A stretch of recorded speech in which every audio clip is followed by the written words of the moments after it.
while I was finally enjoying my first approved break in 4 years on a quiet Santorini terrace. My father-in-law, the CEO, called and snarled, "Do you think you deserve this? Taking vacations while others carry your weight. If laziness were a job title, you'd finally be qualified. Don't bother coming back." I laughed, hung up, and clinked glasses with the stranger beside me, the CEO of our biggest rival. When I returned home, chaos followed. I watched Cole Blackwood accept congratulations for a contract I knew would destroy the company, and I couldn't breathe. We were in the executive conference room on a Tuesday morning. Me in my usual back corner seat, Cole at the head of the table in his tailored suit, board members applauding like he'd just saved the world. "Gentlemen," he said, because he always said gentlemen even though 3 women sat in that room. "We've secured the Lansing contract. 42 million in revenue. We beat Meridian Dynamics by underbidding them by 40%. Before we continue, thank you for being here. If Avery's story resonates with you, please subscribe. We're so close to 100,000 subscribers, and I'm hoping we hit that before New Year's Eve. It's free and helps these stories reach more women who need them. Now let's see what happens next." My pen dug into my notepad so hard it tore through the paper. I'd modeled that bid 6 different ways. Every scenario showed the same result. We'd lose money. The margins couldn't support the timeline. I'd written a 12-page risk analysis 3 weeks ago, walked Cole through every chart and projection. He'd glanced at it for 30 seconds and tossed it on his desk. "You think too small, Avery. This is how you crush competition." Now he stood there accepting praise for a decision that would bleed Blackwood Manufacturing dry, and my husband Garrett sat across the table giving me that look, jaw-tight, tiny shake of his head. "Don't question, Dad. Not now. Not ever." 4 years I'd worked 70-hour weeks doing CFO-level strategy for a senior analyst salary while Cole's name went on every press release. 4 years of being the invisible architect behind every financial win, watching men take credit for my work. 4 years of making myself smaller and smaller, hoping someone would finally see my value. That morning, watching Cole celebrate a contract that would prove I'd been right all along, I realized something. They did see my value. They just didn't want to pay for it. And when I finally took my first vacation in 4 years, 10 days I'd requested 4 months in advance, approved in writing, Cole Blackwood called me in Santorini and fired me for abandoning my responsibilities. He thought he was ending my career. He had no idea he'd just set me free. But I'm getting ahead of myself. That Tuesday morning in the conference room, I sat in silence while Cole finished his victory speech. The board members stood, shaking his hand, clapping him on the shoulder. My analysis, the one that showed we'd lose at least 3 million on this contract, was probably still sitting on his desk, buried under golf magazines and industry awards with his name engraved on them. Garrett caught my eye as everyone filed out. He walked over, loosening his tie, that careful expression on his face I'd learned to read over 4 years of marriage. "Don't," he said quietly. "Don't what? Don't start with the 'I told you.' Dad's happy. The board's happy. Just let it be." I closed my notepad, the torn page crinkling under my fingers. "Garrett, we're going to lose money on this contract. Millions. The execution timeline alone. Avery." His voice dropped lower, almost a warning. "Dad's been doing this for 30 years. He knows what he's doing. I ran the numbers. You ran projections. Dad operates in the real world." He glanced toward the door where Cole was still talking to board members, then back at me. "Look, I know you work hard. Everyone knows that. But you need to trust that the people with more experience know what they're doing. The people with more experience. Not him specifically. Not Cole. Just the vague category of people who weren't me." I picked up my notepad and laptop. "I have work to do. Avery." But I was already walking out, past Cole and his admirers, past the conference room where I'd sat in the back corner for 4 years, waiting for someone to ask my opinion instead of just taking my work. My office was on the 3rd floor, a small interior room with no windows and a desk barely big enough for my dual monitors. Senior Financial Analyst. That's what the title on my business card said. That's what my salary reflected, too. $78,000 a year in a city where studio apartments started at $2,500 a month. I did CFO work. Built financial models that guided million-dollar decisions. Restructured supplier contracts. Identified cost savings. Projected growth scenarios. But the title stayed the same and so did the pay because I wasn't a Blackwood by blood. I'd walked into this building 4 years ago as Garrett's fiancée, a Wharton MBA with a leather portfolio and enough naivety to believe competence mattered more than last names. Cole had shaken my hand at our engagement dinner, that iron grip of his, and said, "We could use someone with your brain around here, Avery. This family values intelligence." I'd believed him.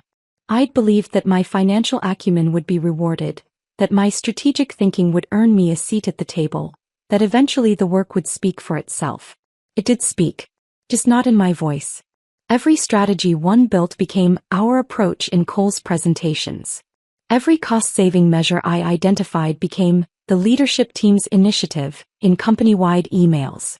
My risk analyses were summarized into bullet points and presented by Garrett to the board, stripped of my name, my nuance, my warnings. I sat down at my desk and opened the Lansing contract file. The numbers were still there, stark and undeniable. At the bid price Cole had submitted, 40% below market rate, we'd barely cover materials costs. Labor would push us into the red. Any delays, any unexpected complications, and we'd be hemorrhaging money. But Cole didn't care about my projections. He cared about beating Meridian Dynamics, about the press release that would say Blackwood Manufacturing had undercut their biggest competitor. I stared at my screen until the numbers blurred. That evening I stayed late.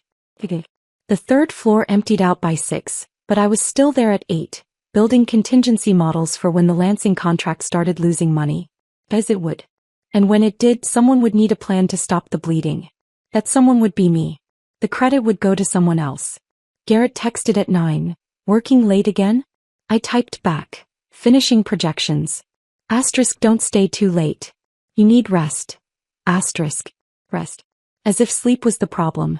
As if exhaustion was something I could fix with 8 hours and a good pillow instead of the systematic erasure of my contributions. I got home at 10:30. Garrett was already asleep or pretending to be. We'd stopped sleeping in the same rhythm months ago. Him in bed by 10, me stumbling in after midnight, both of us too tired or too distant to bridge the gap. I brushed my teeth in the ensuite bathroom, looking at my reflection in the mirror. Dark circles under my eyes that concealer couldn't quite hide. Hair pulled back in the same utilitarian ponytail I wore every day. The woman looking back at me seemed smaller than she should be, like I'd been compressing myself for so long I'd forgotten my original shape. The house was quiet. Our Brookline townhouse, bought with Blackwood money before we'd even gotten married. Garrett's name on the deed. I paid half the mortgage from my $78,000 salary.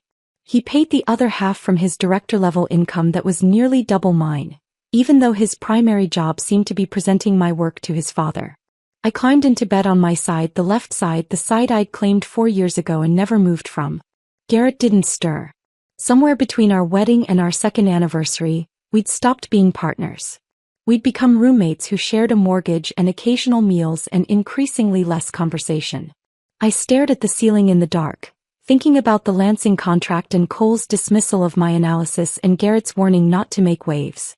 For years. I'd given this family 4 years of 70-hour weeks, 4 years of invisible labor, 4 years of watching my name disappear from my own work. And for what? The email arrived 3 weeks later, on a Wednesday night when I was working from the kitchen island, laptop open, mug of chamomile tea going cold beside me. Garrett was upstairs watching something on his iPad, the sound of explosions and dramatic music filtering down through the ceiling.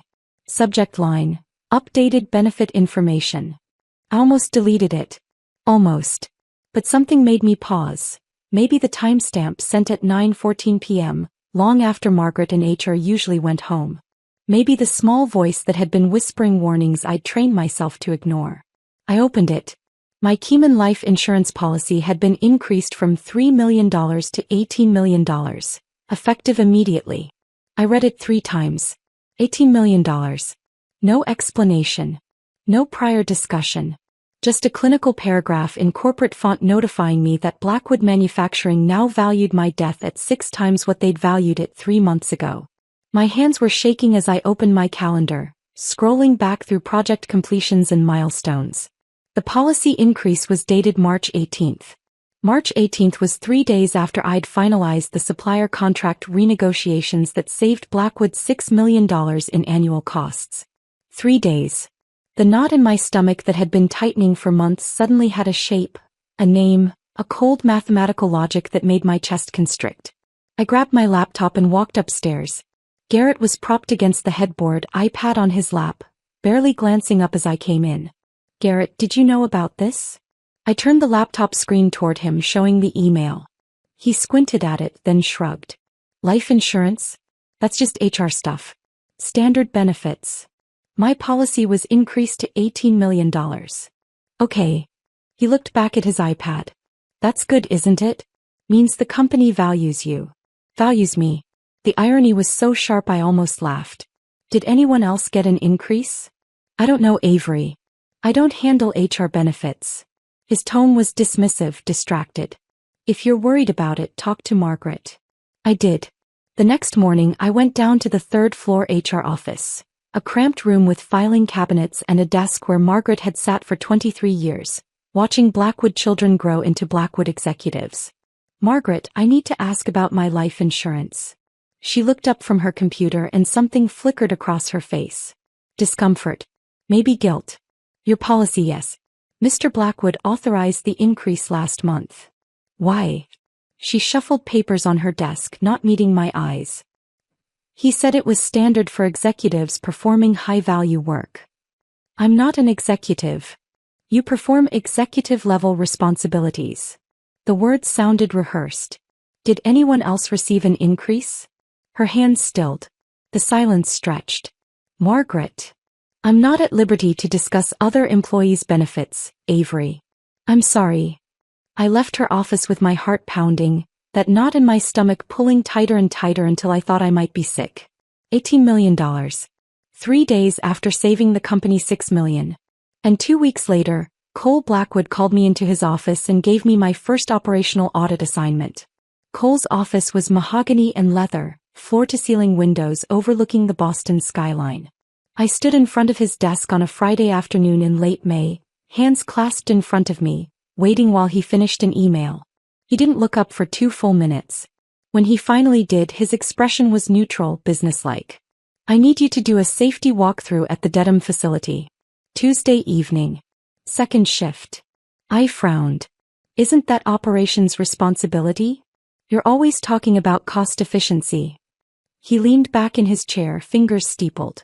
"I want a financial perspective on whether we're overinvesting in safety protocols." Fresh eyes. Something about it felt wrong. But I said yes. Because that's what I always did. The Dedham plant was 30 years old, all concrete and exposed metal, machinery that roared and clanged in rhythms that felt aggressive. I walked the floor alone for 3 hours with a clipboard and steel-toed boots that kept slipping on oil-slicked concrete. A forklift came so close I felt the wind from it. The driver didn't even turn his head. 2 weeks later, Cole sent me to Somerset. Midnight inventory check. I walked catwalks with railings that shifted under my grip, trying not to look at the concrete 20 feet below. Then Lexington. The chemical storage facility where I'd spent an hour breathing fumes before someone finally noticed the ventilation had malfunctioned. I came home shaking that night, lungs burning, and Garrett was on the couch scrolling his phone. "How was it?" he asked without looking up. "I think I inhaled something toxic." "Dad says you're doing great work on these audits." A month later, I collapsed in the office bathroom. The ear doctors ran every test. Found nothing. "Probably stress," they said. "You should take a vacation." So I did. I submitted the request 4 months in advance. 10 days in Santorini, late September, timed perfectly after the quarterly close so no one could say I was being irresponsible. I routed it through HR, copied Cole and Garrett, attached my project timeline showing everything would be covered. Cole approved it with a single-sentence reply. "Fine. Make sure everything's handled." I spent 3 weeks training Jordan, a junior analyst who was eager but inexperienced. I created a 60-page transition document, step-by-step instructions, contact lists, contingency protocols for every active project. I scheduled daily check-in calls. I color-coded spreadsheets. I did everything except clone myself. Garrett had barely reacted when I told him about the trip. "You're going alone?" It wasn't a question really. Just an observation delivered in that flat tone he used for everything lately. "You're welcome to come," I said even though I didn't mean it. "I can't take time off right now." Dad needs me here. Of course he did. We hadn't shared a bed in 6 months. Hadn't had a real conversation in longer than that. I'd stopped expecting him to ask about my day, my work, my life. We existed in parallel routines. Him leaving for the office before I woke up, me coming home long after he'd eaten dinner alone. The morning I left for Logan Airport, I stood in our kitchen with my suitcase packed, waiting for something I couldn't name. Goodbye maybe. A hug. Some acknowledgement that I was leaving for 10 days. But Garrett had already gone to work. The house was silent except for the hum of the refrigerator. I locked the door behind me and didn't look back. Santorini hit me like oxygen after years of holding my breath. The light was different, golden and impossibly soft, nothing like Boston's perpetual gray. I stayed at a small cliffside hotel in Ojai run by a woman named Katerina who brought fresh yogurt and honey to my terrace every morning and never asked why I was traveling alone. I spent the first 2 days crying. Ugly, heaving sobs on my private terrace overlooking the caldera, mourning a version of myself I'd buried so deep I'd forgotten she existed. The woman who'd graduated Wharton with honors and ambitions. The woman who'd believed competence mattered more than last names. The woman who'd thought marriage meant partnership. By day 3 something shifted. I started breathing differently, deeper, slower, like my lungs were remembering their actual capacity. I walked the narrow cobblestone streets with no destination, ate grilled octopus at tiny tavernas where no one knew my name, drank a Surtico that tasted like minerals and salt and freedom. I didn't check my work email. Not once. Garrett sent one text on day 2. Hope you got there safe. I didn't respond. On day 4 I was sitting on the hotel terrace at sunset, watching the sky turn shades of amber and rose I didn't have names for, a glass of wine in my hand, when the woman at the next table turned to me. She was older, late 50s maybe, with silver-streaked auburn hair pulled into an elegant knot and oversized sunglasses that somehow made her look more sophisticated instead of hidden. You have the look of someone who just remembered she's allowed to exist, she said. I laughed, surprised by the sound of it. Is it that obvious? Only to someone who's been there. She gestured to the empty chair at her table.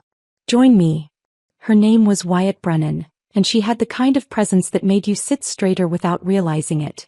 Not intimidating exactly, but commanding in a way that felt earned rather than performed. We talked about Greece, about travel, about the particular magic of Santorini light. Safe topics. Easy topics. Then my phone started buzzing on the table. Cole's name flashed across the screen. Once. Twice. 3 times. I ignored it. Wyatt raised an eyebrow. Someone's persistent. My father-in-law. CEO of the company I work for. I picked up my wine glass, watching the liquid catch the fading sunlight. He doesn't believe in boundaries. Family business? In-laws business. I just work there. The bitterness in my voice surprised me. The phone buzzed again. 4th call. Wyatt tilted her head. You going to answer that? Something in her tone, curiosity maybe, or just the permission of a stranger who had no stake in my choices, made me pick up the phone. I should have let it go to voicemail. Hello. Do you think you deserve this? Cole's voice exploded through the speaker so loud that Wyatt could hear it clearly. So loud that the couple 3 tables away turned to look. Taking vacations while others carry your weight? You've been gone 3 days and the Lansing contract is imploding because you weren't here to clean up the mess. 4 years of conditioning made me respond automatically, voice steady even as my heart raced. Cole, I left a 60-page transition document. I trained Jordan for 3 weeks. Everything is covered. Jordan is incompetent. You're the one who runs the numbers, Avery. You're the CFO. Something cracked inside me. Something that had been bending for 4 years under the weight of invisible labor and stolen credit and salary reviews that never came. I'm the senior financial analyst who does CFO-level work for half the salary and 0 credit, I said, my voice colder than I'd ever heard it. And I'm on an approved vacation. Silence on the other end. The dangerous kind. Then his voice came back, quiet and venomous. If laziness were a job title, you'd finally be qualified. Don't bother coming back. You're fired. The line went dead. I sat there holding my phone, staring at the darkening caldera, and felt something strange wash over me. Not devastation. Not fear. Relief. Then I started laughing. It started small.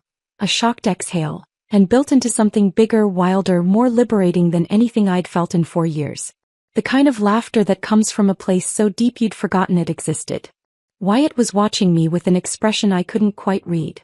She raised her wine glass, lips curving into a knowing smile.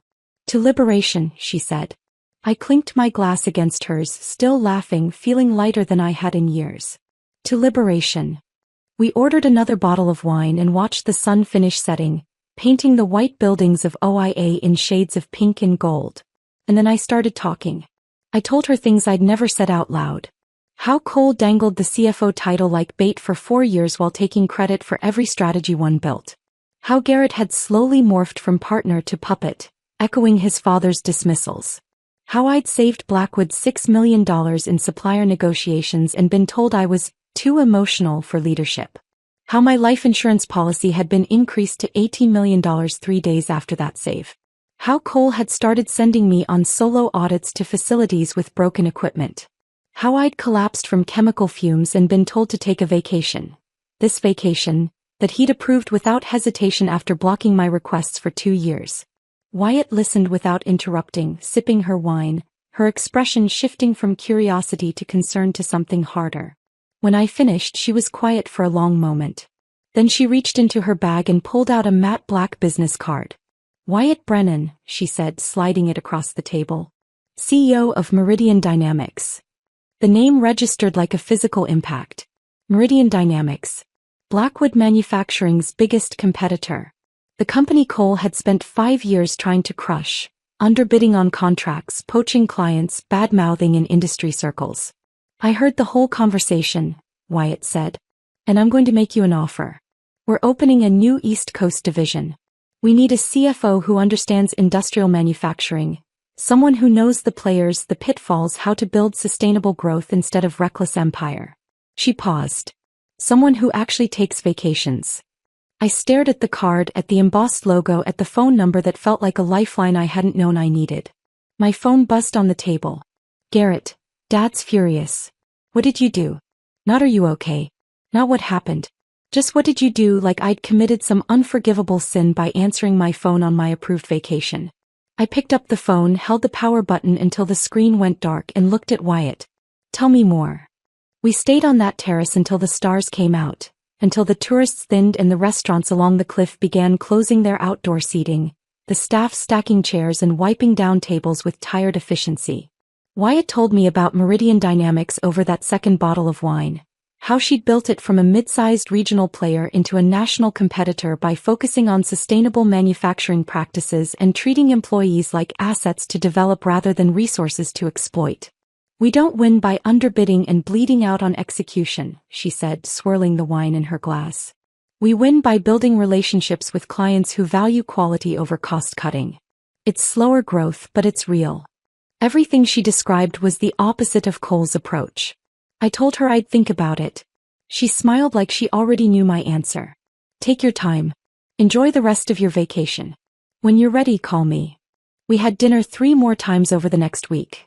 At different tavernas perched on the cliffs, over fresh fish and Greek salads and conversations that felt like a strange hybrid of therapy and strategic planning.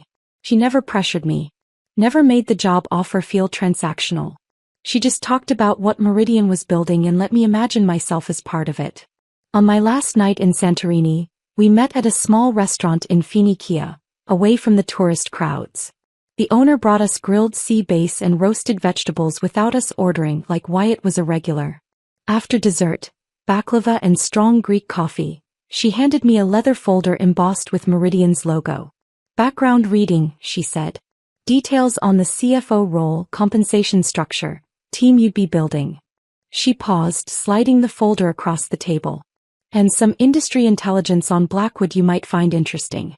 No pressure. Just information." The folder was thick, substantial. I tucked it into my carry-on bag, promising to read it on the flight home. That night, lying in my hotel bed with the terrace doors open and the sound of the Aegean drifting in, I finally checked my email. I'd been offline for 9 days. 9 days of silence from Blackwood Manufacturing, from my marriage, from the life I'd left behind in Boston. 73 unread messages. I scrolled through them with a sick feeling in my stomach. 15 from Cole. The subject lines escalated from urgent, Lansing contract to unacceptable behavior to final warning, even though I'd already been fired. 12 from Garrett. Each one colder and more clipped than the last. Where are you? Dad's furious. You need to call. This is embarrassing. You're being selfish. Not once did he ask if I was okay. 3 emails from Diane Cole's wife, all with subject lines about family loyalty and disappointing everyone who believed in you. And one from Sloan, Garrett's younger sister, sent 2 days ago. Avery, I'm sorry about Dad.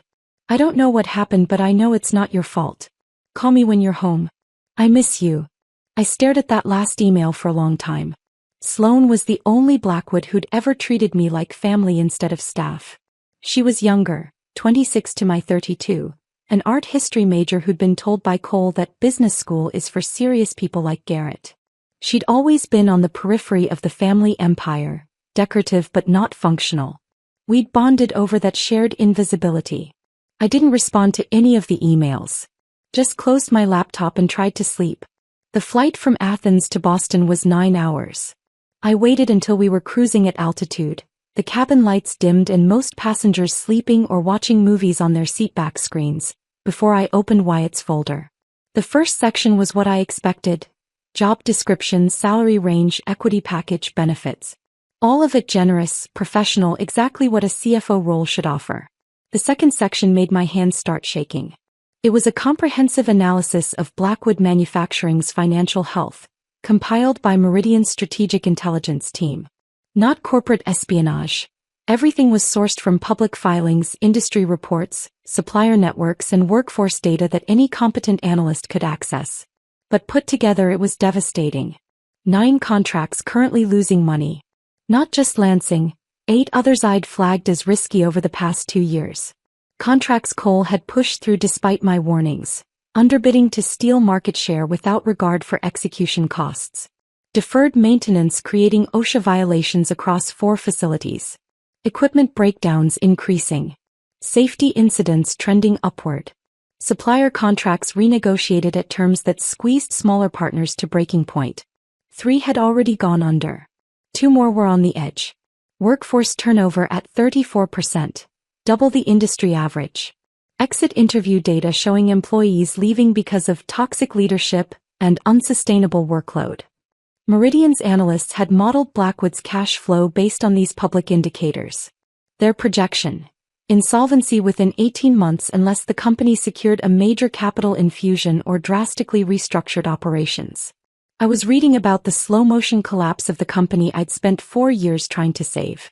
Then I reached the appendix. Executive compensation and benefits. A breakdown of salary, bonuses, equity, and insurance policies for Blackwood's leadership team. My life insurance policy wasn't the only one that had been increased. But it was the largest. $18 million. Up from $3 million. Authorized by Cole Blackwood 9 months ago. I checked the date. March 18th. 3 weeks after I'd finalized the supplier contract renegotiations that saved Blackwood $6 million in annual costs. The same month Cole had started sending me on operational audits.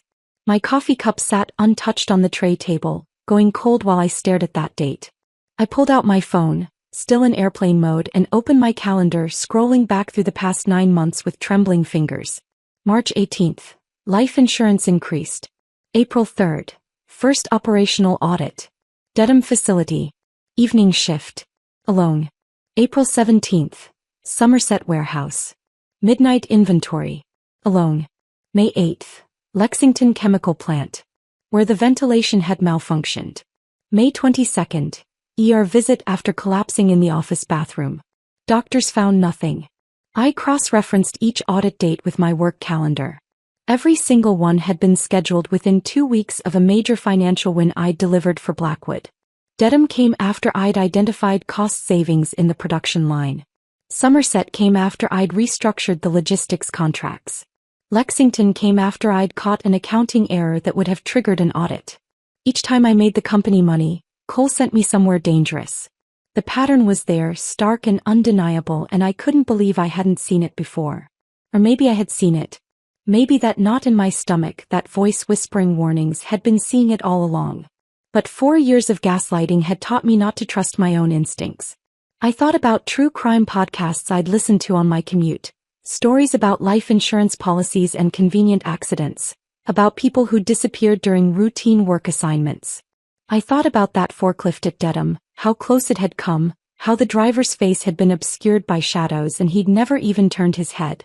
I thought about the railing at Somerset that had shifted under my grip while I stood alone on a catwalk 20 feet above concrete.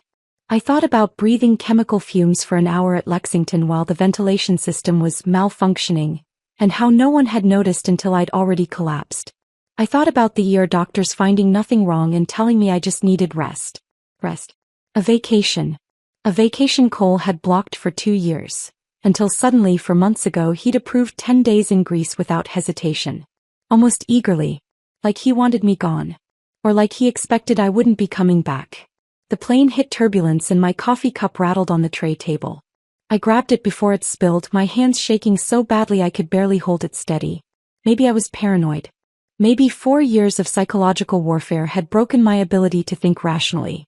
Or maybe Cole Blackwood had increased my life insurance to $18 million, sent me on increasingly dangerous solo assignments, and then approved a vacation he'd been blocking for years because he was planning for me not to return from one of those audits. And when that hadn't worked fast enough, he'd fired me instead. The plane started its descent into Logan just after 11 p.m. I'd been planning to take an Uber back to Brookline to the townhouse I shared with Garrett, to unpack and shower and figure out my next steps. But sitting in the terminal with my carry-on and Wyatt's folder, staring at my phone as it reconnected to the network and messages started flooding in, I couldn't make myself do it. I couldn't walk back into that house. That marriage. That life. Not knowing what I knew now. I booked a room at the Marriott connected to the terminal. Checked in at midnight with my suitcase and my leather folder full of truths I couldn't unknow. The room was generic. Beige walls, industrial carpet, a bed that smelled like industrial detergent. I sat on the edge of it, still in my travel clothes, and stared at the wall. My phone buzzed. Garrett. You land yet? We need to talk. Not, I missed you. Not, are you okay? Not, welcome home. Just, we need to talk. Like I was a problem to be managed instead of a wife returning from vacation. I typed back, I'm staying at a hotel tonight. I'll come by tomorrow to get some things. His response came within seconds. Seriously? You're being dramatic. 4 years of invisible labor. An $18 million life insurance policy. A pattern of dangerous assignments timed to my successes. A firing during an approved vacation. And I was being dramatic. I turned off my phone, lay back on the stiff hotel pillows and stared at the ceiling. For the first time in 4 years I felt something close to clarity. Cole Blackwood had fired me. Maybe he tried to kill me. Either way, I was done playing by his rules. I slept badly that night, waking every hour to stare at the hotel ceiling and listen to the muffled sounds of travelers wheeling luggage past my door. By 6 a.m. I gave up and took a shower that was too hot, standing under the scalding water until my skin turned pink and I felt almost human. I needed clothes, toiletries, my laptop charger, the basics of existing, which meant going back to the townhouse. I arrived at 10 a.m., parking my rental car on the street because the driveway was full. 4 cars. Garrett's BMW, Cole's Range Rover, Diane's white Tesla and Sloane's Audi. My stomach dropped. An intervention. I sat in the car for a full minute, hands gripping the steering wheel, debating whether to just drive away. But I needed my things. And some part of me, the part that had spent 4 years trying to prove my worth to these people, wanted to face them. The front door opened before I reached it. Garrett stood there in khakis and a button-down, arms crossed, expression tight and unreadable. We've been waiting for you. Not good morning. Not, how are you? Just, we've been waiting, like I was late to a meeting I'd never agreed to attend. I stepped inside without responding. They were all assembled in the dining room like a tribunal. Cole at the head of the table in his tailored suit, hands folded on the polished wood. Diane to his right, perfectly coiffed, pearls at her throat, wearing the practiced sympathy she deployed at charity events. Sloane tucked into the corner looking miserable, dark circles under her eyes. Garrett gestured toward an empty chair. Sit. I stayed standing. I'm just here to get some clothes. Sit down, Avery. Cole's voice had that edge of command he used in board meetings, the one that expected immediate obedience. I didn't move. He leaned back, studying me with those cold gray eyes. Did you enjoy your little tantrum in Greece? It wasn't a tantrum. It was a vacation. Approved in writing 4 months ago. He waved that away like it was irrelevant. You abandoned your responsibilities. The Lansing contract is falling apart. Jordan couldn't handle what you left him. The Lansing contract was always going to fall apart, Cole. I told you that in a 12-page risk analysis. You ignored it. The room went very still. You didn't contradict Cole Blackwood. Not in his presence. Not in front of family. That was the first rule I'd learned when I married into this dynasty. Garrett's jaw clenched. He took a step toward me, voice low and tight. Avery, you're a senior analyst. Not the CFO. You don't get to question executive strategy. There was 4 years of subtext finally spoken out loud. I looked at him. This man I'd married, who'd promised we'd be partners, who'd said his family's company needed fresh perspectives and that together we'd build something meaningful. The man who'd slowly transformed into his father's echo. You're right, I said quietly. I'm not the CFO. I just do all the work of one. For half the salary. With 0 credit. My mistake was thinking that might actually matter to any of you. Diane's voice came from the table, sweet and sharp. Avery, we've given you so much. A place in this family. Opportunities most people would be grateful for. Security. This ingratitude is really quite shocking. I laughed. The sound came out harsh and bitter. Opportunities? Is that what you call working 70-hour weeks while being told I'm too emotional for leadership? Having my strategies presented to the board with other people's names on them. I turned to look directly at Cole. Or maybe you mean the opportunity to risk my life doing solo safety audits at facilities with broken equipment, right after you increased my life insurance policy to $18 million? Cole's expression went carefully blank. Too carefully. That's standard executive coverage for high-value personnel. I'm not an executive. I'm a senior analyst. You've made that very clear. I crossed my arms. And the timing is interesting. The increase was authorized 3 weeks after I saved the company $6 million in supplier negotiations. The same month you started sending me to dangerous facilities. Alone. Sloane stood up suddenly, her chair scraping against the hardwood floor. Dad, what is she talking about? Cole shot her a warning look. Sloane, this doesn't concern you. Sit down. But Sloane was staring at me, her face pale. Avery, what do you mean? What life insurance policy? I pulled out my phone, opened the HR email I'd saved and slid it across the table toward her. She picked it up, read it, and the color drained completely from her face. Garrett snatched the phone from her hand. This is routine corporate policy. You're twisting it into something it's not. Then why wasn't anyone else's policy increased? My voice was steady now, cold with a clarity I hadn't felt in years. Why did the dangerous audit start right after? Why did I collapse from chemical fumes at Lexington? Why did the ear doctors find nothing wrong but tell me I needed a vacation? A vacation Cole had been blocking for 2 years until suddenly he couldn't approve it fast enough.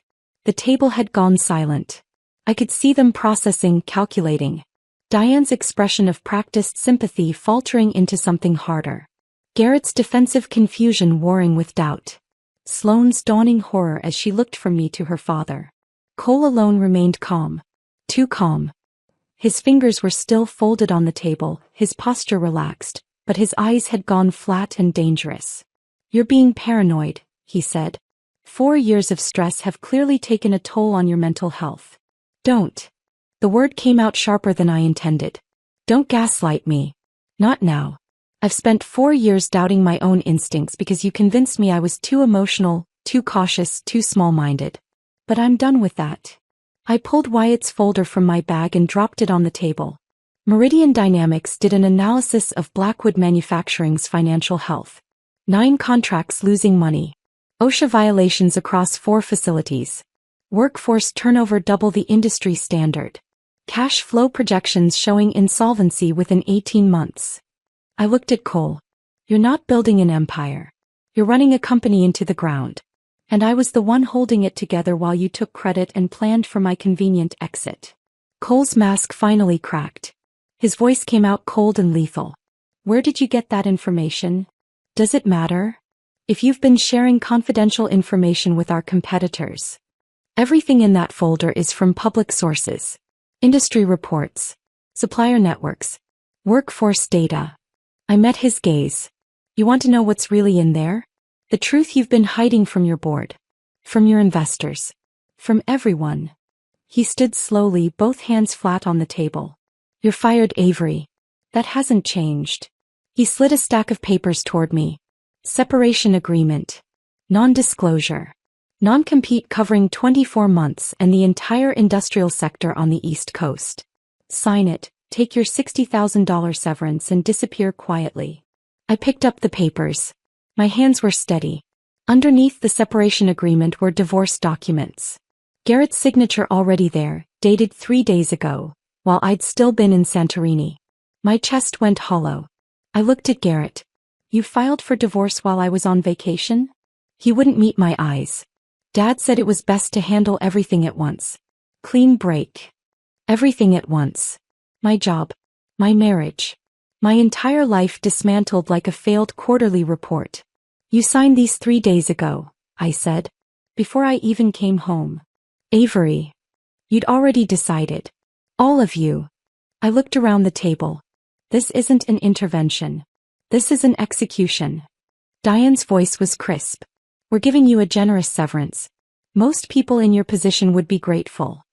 $60,000. I set the papers down. For 4 years of CFO-level work. While you pay actual executives 4 times that as a starting bonus. Cole's patience was gone. You have 72 hours to sign. After that, we rescind the offer and make this very ugly for you. No severance. No recommendations. We'll make sure no one in this industry hires you. I picked up my purse. Looked at Garrett one last time. At this man who'd promised to be my partner and had instead become my warden.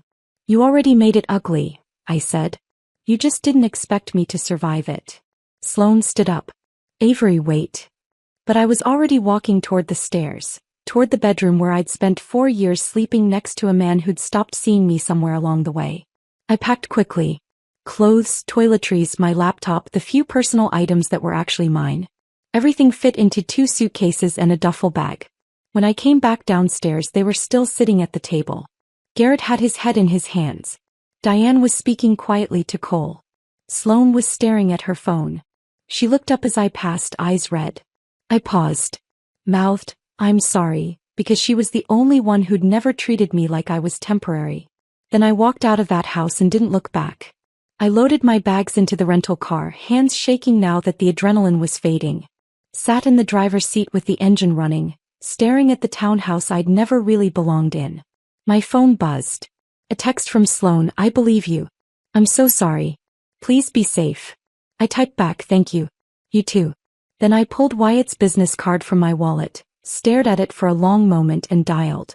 She answered on the second ring. Avery. How are you? That job offer, I said. Is it still available? Absolutely. When can I start? How soon can you get to New York? Wyatt's voice came through the phone calm and steady, like she'd been expecting this call. Like she knew exactly how the intervention would go before I'd even walked through the door. I was sitting in my rental car outside the Brookline townhouse, bags packed in the trunk, hands still shaking from confrontation adrenaline. I need to handle some things first, I said. Sign the separation papers. Find a lawyer. Figure out where I'm staying. Don't sign anything without legal review. Cole will bury traps in that contract. She paused. And you don't need to figure out housing. Meridian keeps corporate apartments in Hudson Yards for executives in transition. You can stay there as long as you need. My throat tightened. Wyatt, I haven't even officially accepted yet. You called me. That's acceptance enough. I could hear the smile in her voice. Take the weekend. Get your affairs in order. Monday morning 9 a.m. come to Meridian. We'll make it official. After we hung up, I sat there for a long moment staring at the house through the windshield. Then I put the car in drive and left Brookline behind. That night I stayed at the Marriott again. Spread the separation papers across the hotel desk next to Wyatt's business card and tried to read through the legal language with exhausted eyes that kept blurring the text. Non-disclosure agreement. Standard enough. Non-compete clause. 24 months, entire industrial manufacturing sector, East Coast territory. $60,000 severance contingent on signing both.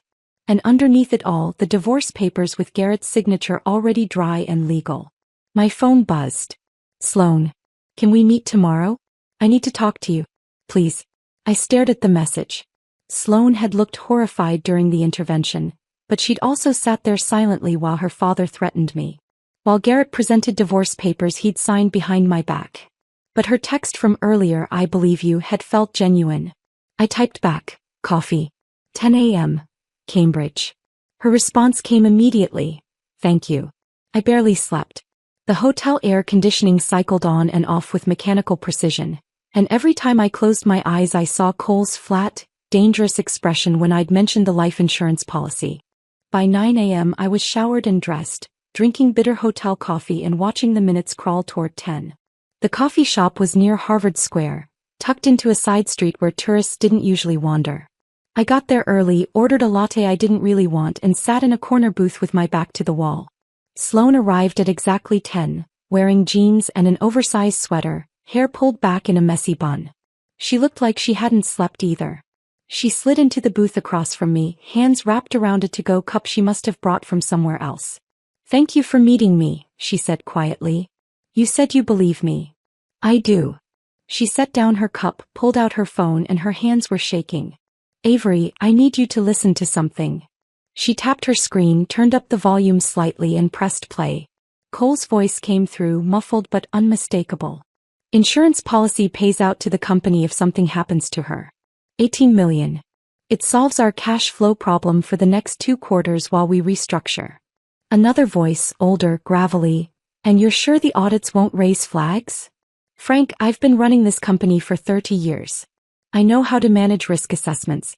As long as the facilities are documented as compliant after her visits, no one will question anything." "What if she figures it out?" "She won't. She's too busy trying to prove herself to see what's right in front of her." The recording cut off. I sat there feeling like someone had dumped ice water over my head. Sloane's eyes were red-rimmed. "I couldn't sleep after yesterday. I kept thinking about what you said, about the timing, about the audits. So around 2 in the morning I went downstairs. Dad's study door was cracked open. He was on the phone." She swallowed hard. "I recorded it through the door. My hands had gone numb." "Sloan. I know what this means. I know what he was planning." Her voice cracked. "Avery, I think my father tried to kill you." The words hung between us, stark and terrible. "If you testify to this," I said carefully, "if you give this recording to anyone official, Cole will destroy you. He'll cut you off. Turn the family against you. Make sure you have nothing." She laughed, and it came out bitter and broken. "He's already destroyed me. Just slowly over 26 years. Telling me I wasn't serious enough for business school. That art history was a cute hobby for someone who didn't have Garrett's discipline.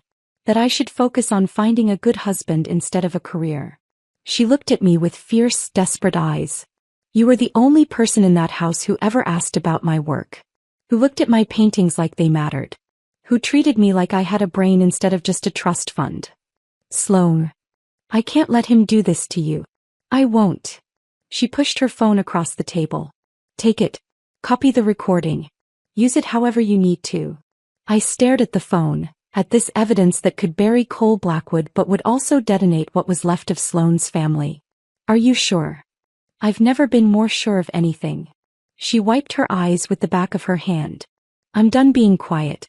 I'm done pretending the people I love aren't monsters." I picked up the phone and forwarded the recording to myself. Watched the progress bar fill and the confirmation appear. Then I reached across the table and gripped her hand. "Thank you," I said. "For believing me. For being brave enough to do this." He squeezed back. "What are you going to do?" "I don't know yet. But I'm not signing Cole's papers until I talk to a lawyer." That afternoon I met with Patricia Strand in her office in downtown Boston. A corner suite with leather furniture and walls lined with law books and framed degrees from schools that mattered. She was maybe 55, silver hair cut sharp at her jawline, reading glasses perched on her nose as she reviewed the separation agreement I'd brought. She read in silence for 10 minutes, making occasional notes on a legal pad. Finally she looked up. This non-compete is unenforceable. I blinked. What? You were terminated during approved leave time. That's retaliatory termination, which violates Massachusetts employment law. The non-compete clause is overly broad. 24 months covering an entire industry sector is unreasonable restriction of trade. She tapped the document. If Cole tries to enforce this, we'll countersue for wrongful termination, and I'll make sure every detail comes out in discovery. The life insurance policy, the dangerous audits, the whole pattern. So I can just ignore it? No. Sign it. Take the severance money. Let Cole think he's won. She smiled, sharp and knowing. Then go work for Meridian Dynamics. When he inevitably tries to sue you for breach, we'll destroy him in court and you'll probably end up with a much larger settlement. And the divorce? She flipped to those pages. Uncontested, no fault. You're not asking for anything except to dissolve the marriage. Sign it. Move on. He's not worth fighting over. I signed everything that afternoon. Separation agreement. Divorce papers. All of it. Patricia filed the documents while I sat in her office drinking water from a paper cup and feeling like I was shedding a skin I'd been trapped inside for 4 years. When I walked out of her building, the September air felt different. Lighter. I drove to New York that evening. 3.5 hours down I-95 with my entire life packed into 2 suitcases and a duffel bag, Sloane's recording backed up in 3 separate locations, and Wyatt's business card in my wallet. The corporate apartment was on the 42nd floor of a glass tower in Hudson Yards. 1 bedroom, floor-to-ceiling windows, furniture that was tasteful and temporary. It was twice the size of my office at Blackwood and felt like a palace. I stood at those windows on Sunday night, watching the city lights reflect off the Hudson River, the skyline stretching out in all directions like a promise I was finally allowed to believe in. My phone buzzed. Wyatt, ready for tomorrow? I typed back, ready. Another message appeared. Sloane, I told Mom and Dad I'm moving to New York. Dad didn't take it well. But I'm done living in that house. Thank you for showing me it's possible to leave. I smiled, feeling something warm and fierce bloom in my chest. You're going to be okay, I typed. We both are. Monday morning came with clear skies and cool air that smelled like possibility. I put on my best suit, navy blue, tailored, professional, and took the subway to Meridian's office in Midtown. The lobby was all glass and steel and living walls of greenery. The receptionist smiled when I gave my name. Miss Hale. Miss Brennan is expecting you. 48th floor. The elevator rose through the building and with each floor I felt lighter, more solid, more like myself. Wyatt was waiting in her corner office, windows overlooking Central Park, wearing a charcoal suit and that same confident smile from Santorini. Welcome to Meridian, she said, extending her hand. I shook it and her grip was firm and warm and real. Thank you for the chance. Thank me by building something great. She gestured to a leather folder on her desk. Contracts ready when you are. And Avery? Cole Blackwood is about to learn that firing you was the biggest mistake of his career. I picked up the pen, signed my name and felt the last 4 years finally, truly end. My first day at Meridian, Wyatt walked me through the 48th floor, introducing me to people whose names I tried desperately to remember while my brain was still processing that I actually worked here now. This is Avery Hale, our new CFO, she said at every stop, and people smiled and shook my hand and said things like, we've heard great things, and excited to work with you. No one treated me like I was temporary. No one acted like I needed to prove I deserved to be there. It was disorienting. My office had floor-to-ceiling windows overlooking the Hudson River. Real windows with natural light that changed throughout the day.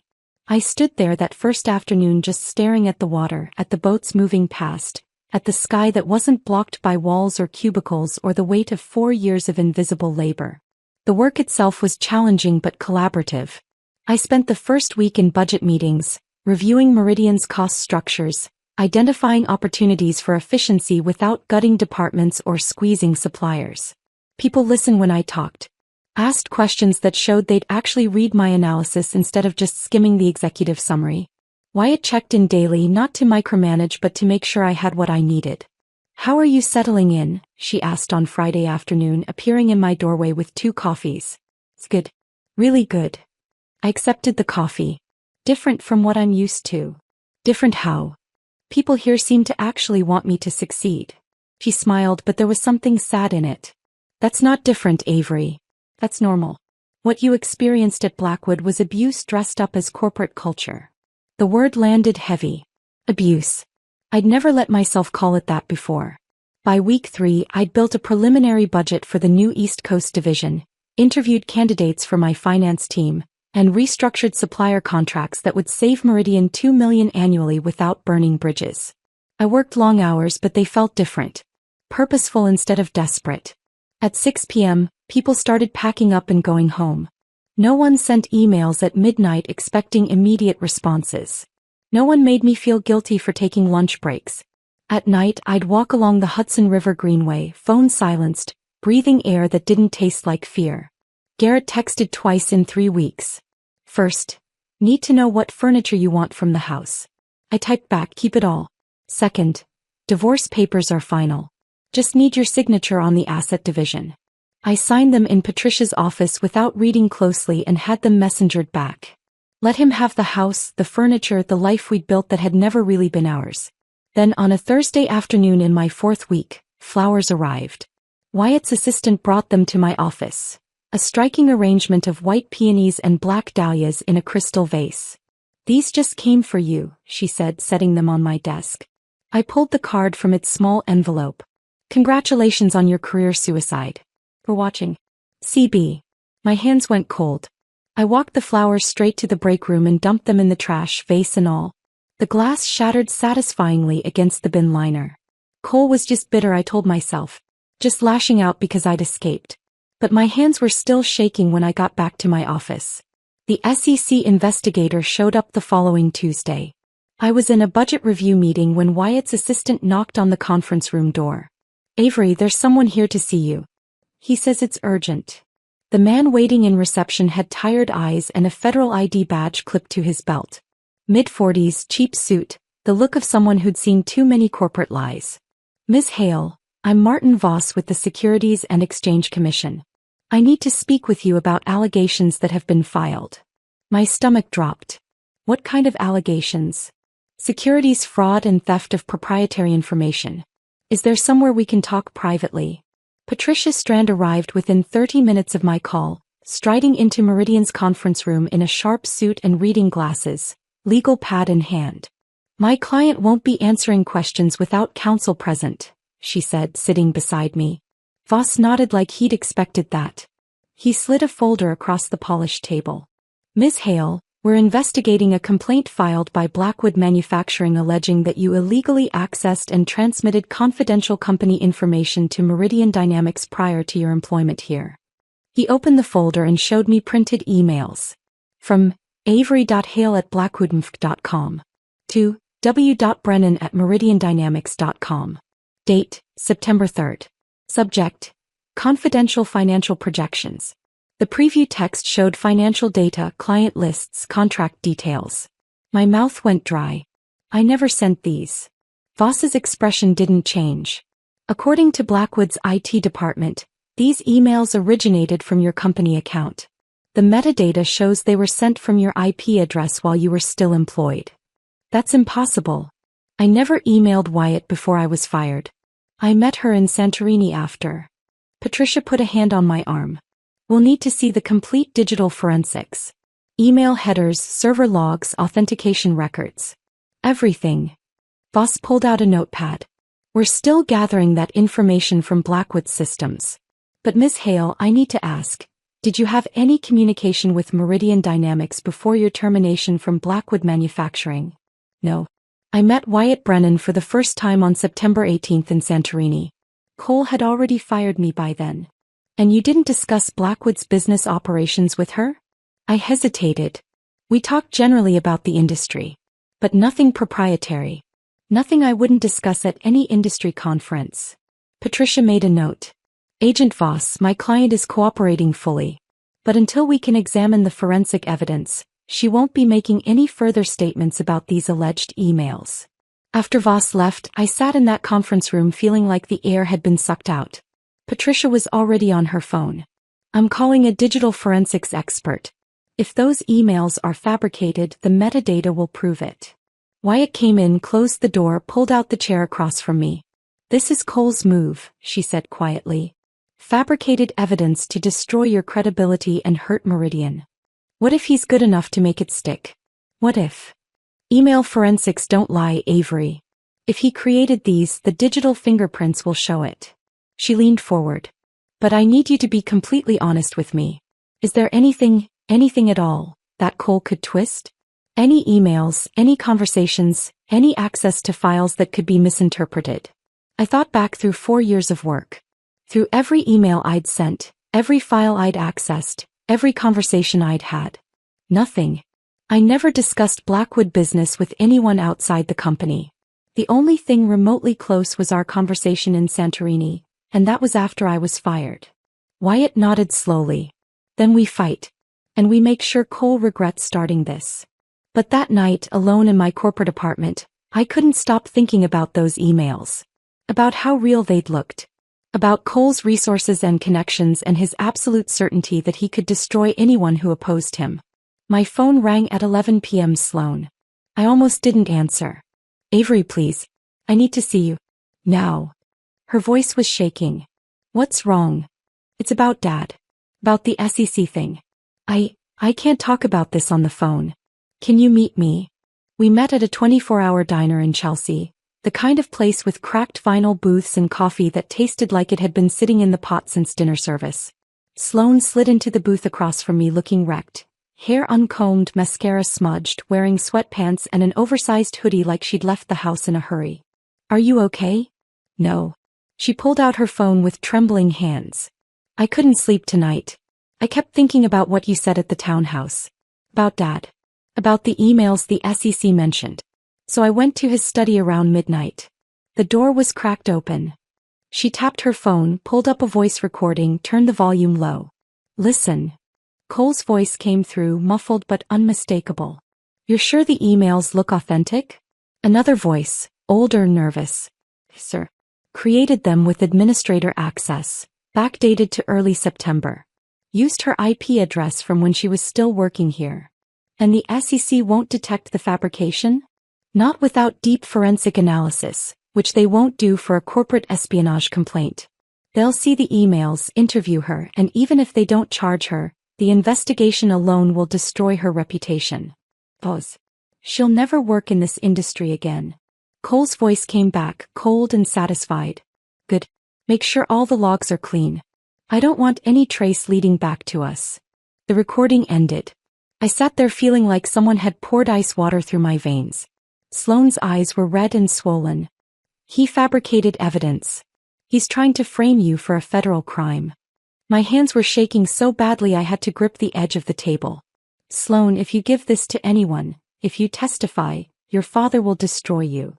I know. Her voice cracked. But I can't watch him do this. Not to you. Not to anyone. She pushed her phone across the table. Take it. Copy the file. Use it however you need to. I stared at that phone, at the evidence that could save me and detonate what was left of Sloane's family. Are you absolutely sure? She wiped her eyes with the heel of her hand. I'm done being afraid of him.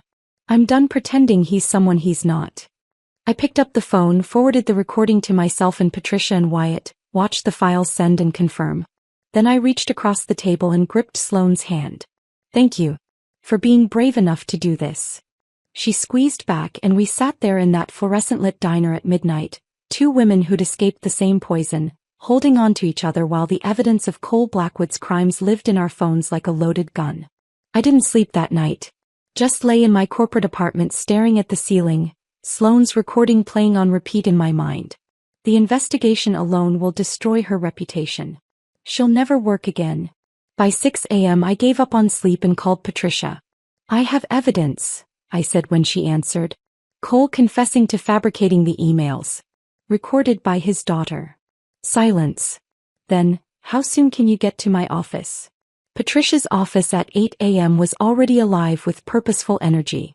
She had coffee brewing, her paralegal taking notes, and a digital forensics expert on video call within 15 minutes of my arrival. Sloane showed up at 8:30 looking exhausted but determined. Patricia listened to the recording 4 times, her expression growing more severe with each playthrough. Finally she set down her phone and looked at both of us. This is conspiracy to commit fraud, obstruction of justice and wire fraud, all federal crimes.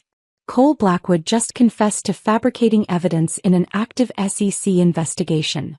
She turned to Sloan. You understand what this means?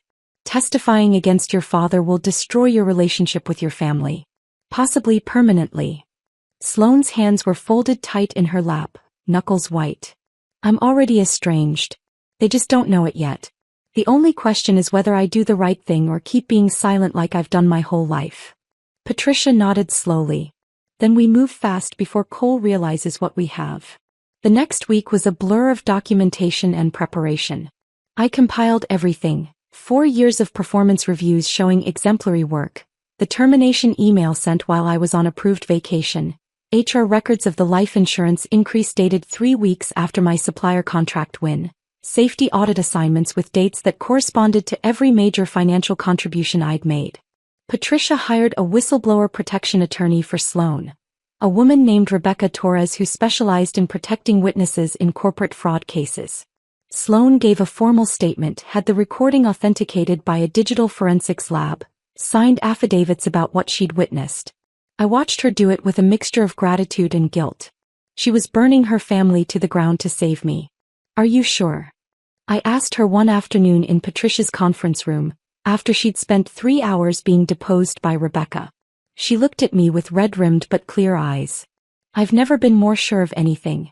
What he did to you, what he was planning to do, it's evil. And I won't be part of it.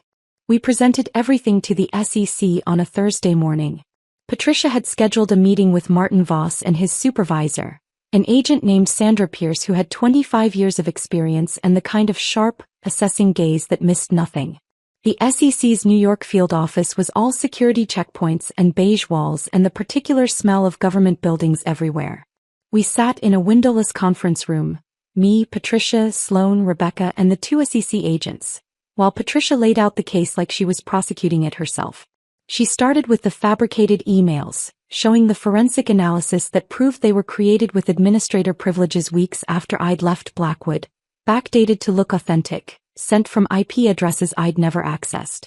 Then she played Sloane's recording. Cole's voice filled the room, cold and calculating, discussing the fabrication like it was a routine business transaction. When it finished, Pierce's jaw was tight with barely controlled anger. Miss Hale, I owe you an apology. You were never the subject of this investigation. You were the victim. She looked at Sloan. And Ms. Blackwood, what you've done here took extraordinary courage. You're now a federal whistleblower and we'll make sure you're protected. Voss was already on his phone. I'm calling the U.S. Attorney's Office. We need arrest warrants drawn up today. Patricia pulled out another folder. There's more. Evidence suggesting Cole increased Ms. Hale's life insurance policy to $18 million, then systematically sent her on dangerous solo audits at facilities with safety violations. We believe this may constitute attempted harm or reckless endangerment. Pierce took the folder, scanned through it, and her expression darkened. We'll need to investigate this further, but if the pattern holds. She looked at me. Ms. Hale, your former father-in-law may be facing additional charges beyond evidence fabrication. The words hung in the air. Attempted harm. Someone finally saying out loud what I'd been too afraid to name. The arrest happened on a Tuesday morning. I was in my office at Meridian reviewing quarterly projections when Wyatt appeared in my doorway, face serious.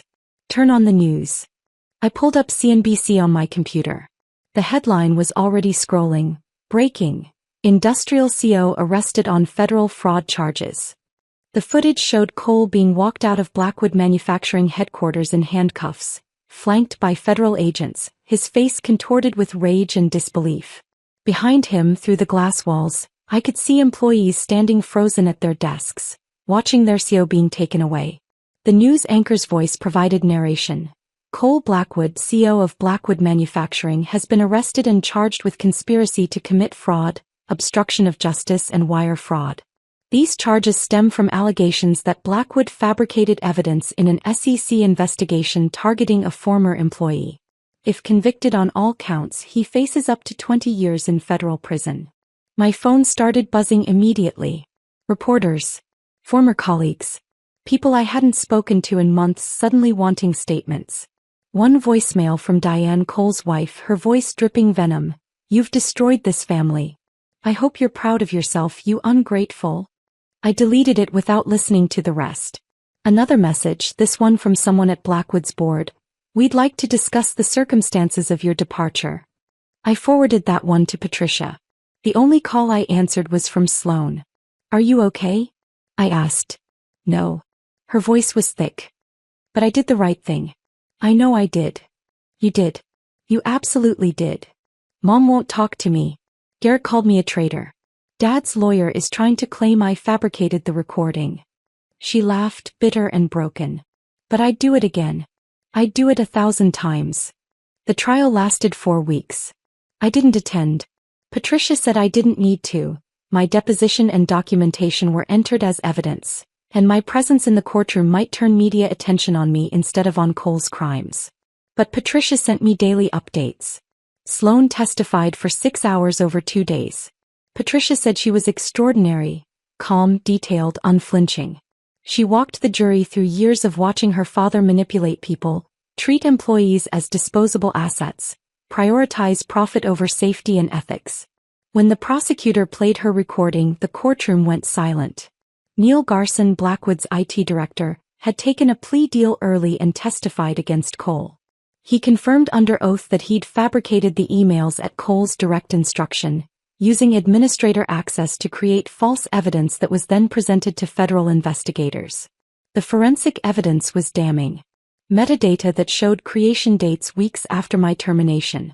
Server logs that proved the emails never actually traversed any network. Digital fingerprints that tied everything back to Blackwood's IT systems. The defense tried to argue entrapment, claiming Sloan had manipulated the conversation. But the recording was too clear, too damning, and Cole's own words sealed his fate. The jury deliberated for 3 hours. Guilty on all counts. I was in a budget meeting when Patricia called with the verdict. I excused myself, walked to my office, closed the door, and just stood at the window looking out at the Hudson River. Guilty. Cole Blackwood. The man who'd dangled promotions I'd never receive, who'd taken credit for my work, who'd increased my life insurance and sent me into dangerous facilities, who'd fired me for taking a vacation and then tried to frame me for federal crimes, was guilty. Sentencing came 2 weeks later. 18 to 22 years in federal prison. I watched the news coverage from my apartment that evening, glass of wine in hand, sitting on my couch in the corporate housing that had somehow started feeling like home. The reporter stood outside the courthouse. "Cole Blackwood, once a titan of the manufacturing industry, will spend nearly 2 decades in federal prison." The judge cited the severity of fabricating evidence and attempting to destroy a former employee's career as factors in the sentencing. They showed footage of Cole being led away, his expensive suit rumpled, his face no longer red with rage but ashen with shock. Garrett appeared briefly in the coverage, stone-faced, declining to comment. My phone buzzed. "Sloan, it's over. He's really going to prison." I typed back, "How are you feeling?" Her response took a minute. "Empty. Relieved." Said, "All of it at once." "Me too," I sent. And it was true. I'd won. Cole was in prison. My name was cleared. Meridian had stood by me through everything. But victory didn't taste like triumph. It tasted like ashen endings and the hollow satisfaction of watching someone destroy themselves while you stood at a safe distance. I finished my wine, set down the glass, and looked around my apartment. At the life I was building, at the city lights beyond my windows, at the future that was finally, truly mine. Cole Blackwood had tried to erase me. Instead, I'd erased him. The wheel had turned. Justice had been served. And somehow it still felt like I'd lost something I couldn't name. The hollow feeling didn't go away. Thought it would. Thought that watching Cole get sentenced, seeing justice actually work for once, would bring some kind of closure that felt satisfying instead of just empty. But 3 weeks after the sentencing, I was still going through the motions. Working long days at Meridian, walking home along the Hudson, eating takeout in my corporate apartment while the city glittered outside my windows like a promise I'd forgotten how to believe in. Wyatt noticed. "You're doing excellent work," she said one afternoon in my office, "but you look like you're running on fumes. When's the last time you took a day off?" I couldn't remember. "Take the weekend," she said. "Actually take it. Don't check email.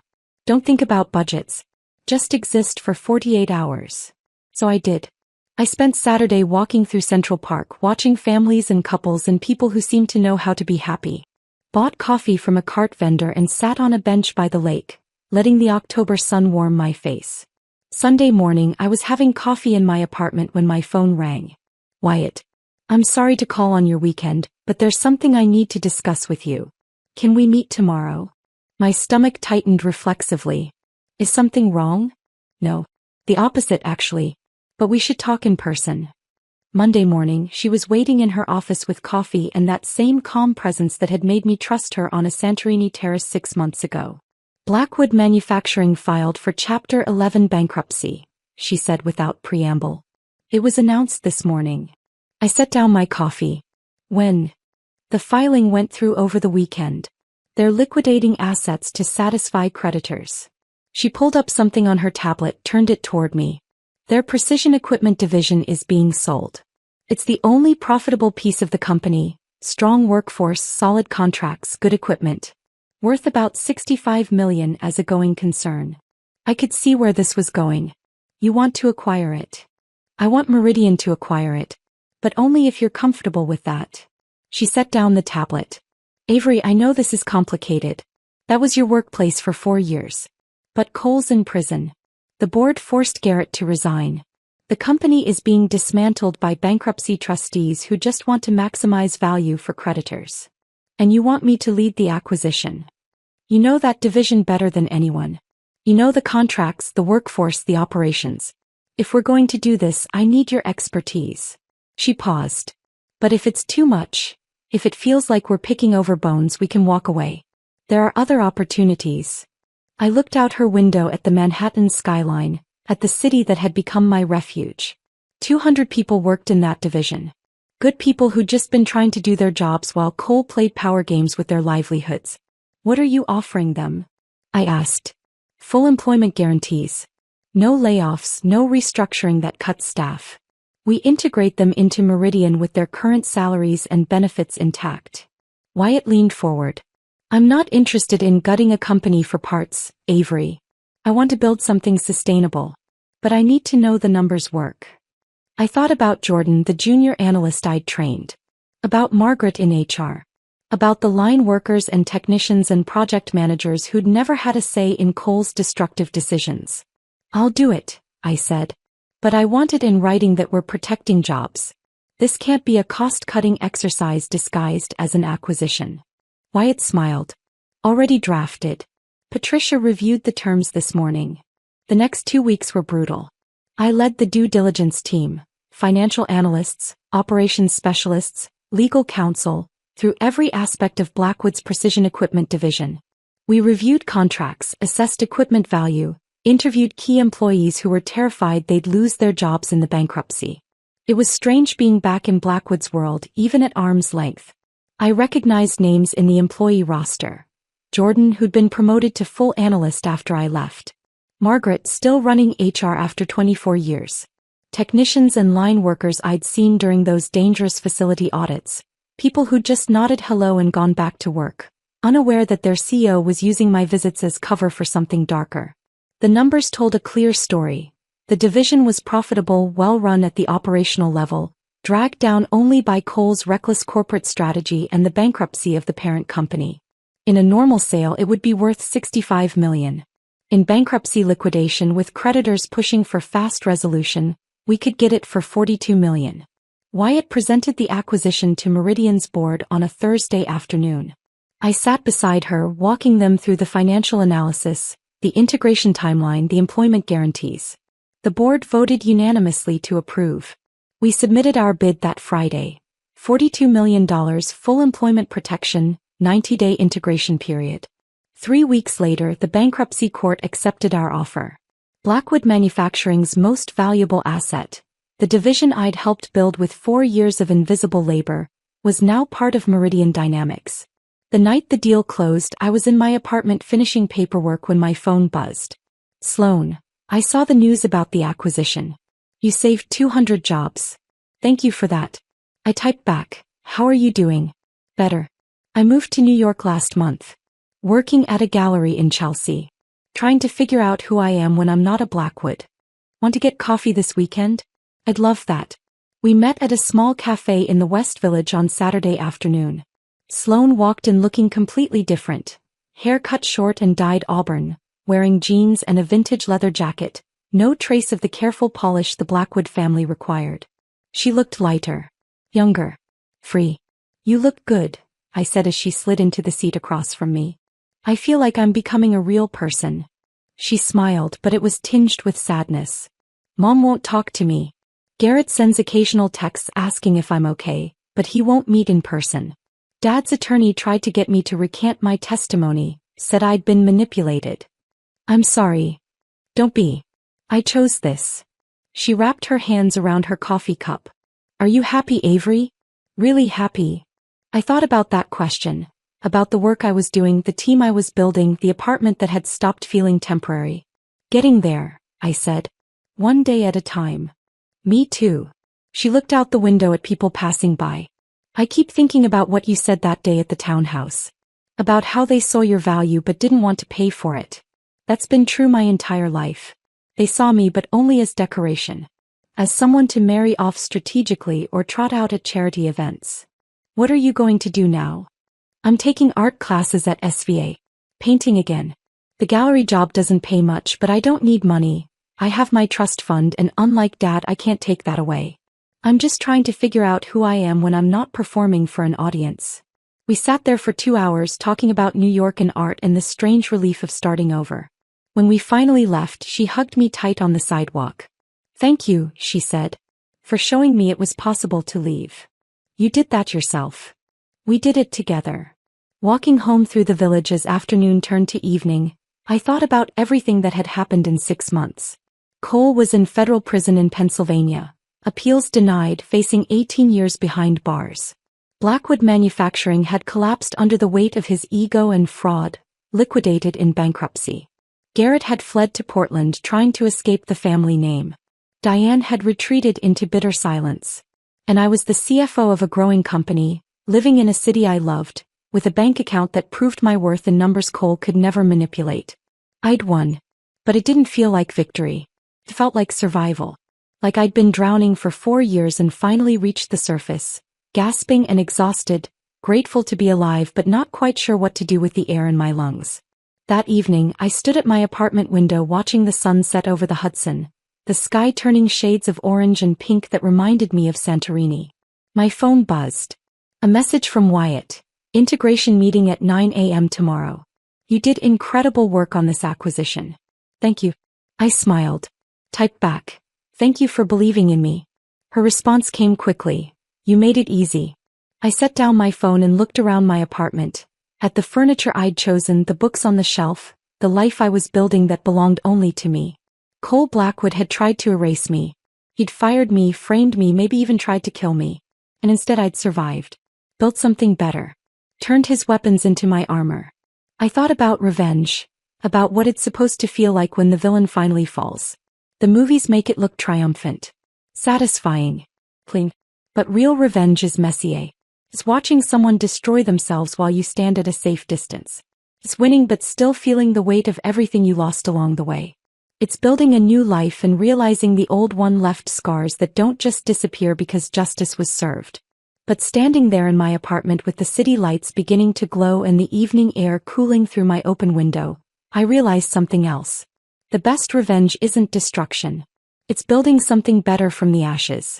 It's walking away free. And it's waking up every morning and choosing yourself over the people who tried to make you small. Cole had wanted me to disappear. Instead, I'd made him irrelevant. And that, finally, slowly, painfully, was starting to feel like enough. If this story of strategic justice had you holding your breath, hit that like button right now.